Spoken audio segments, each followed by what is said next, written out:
Unless you went to the gig and saw them up there, saw what they looked like, you didn't know what Led Zeppelin looked like.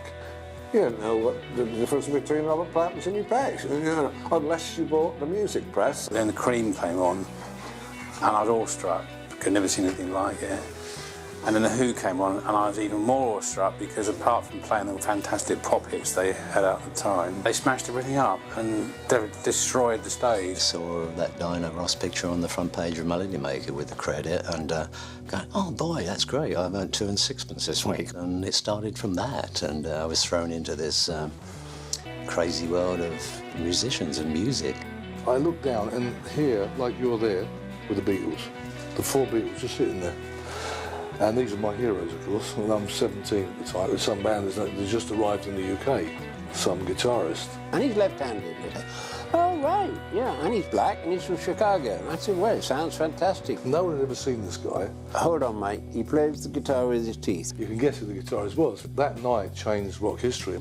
He just wanted to play music and record, and I think he really liked all that fame and acclaim. There were so many stories with Keith Moon because, I mean, he was both a publicist's delight and a nightmare. I saw Moon lob a TV set out of a window. We had one famous singer came up and was thrown out. Who was that guy, do you remember? Bob Dylan, I think, wasn't it? I was pretty obnoxious when I was younger. I would not like to be in the same room with me as I was then, these days. So I guess that sums it up. Before we went on stage, I said to Eric, listen, I'm going out there again, I'm going to say Eric Clapton and Friends. It's really boring. I really thought you wanted to be part of a band and you didn't want to be Eric Clapton God anymore. Marianne Faithfull was in tears, I remember.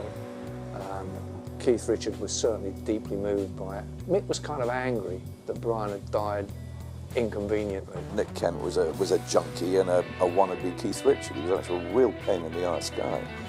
I gather he's not yet dead. We went down to do an interview with him, and his manager came up very apologetically saying, Sid has locked himself in a room and he won't come out. Can you speak through the keyhole and try and get him out? The music industry did reach a bloated kind of level where everything was to excess. Everybody was earning millions of dollars. To be thrust into the midst of the record business like I was, it was like Aladdin's cave was suddenly opened up and all the jewels were mine to inspect. 10 years of that was a fun party, you know. You should have been there, it was great.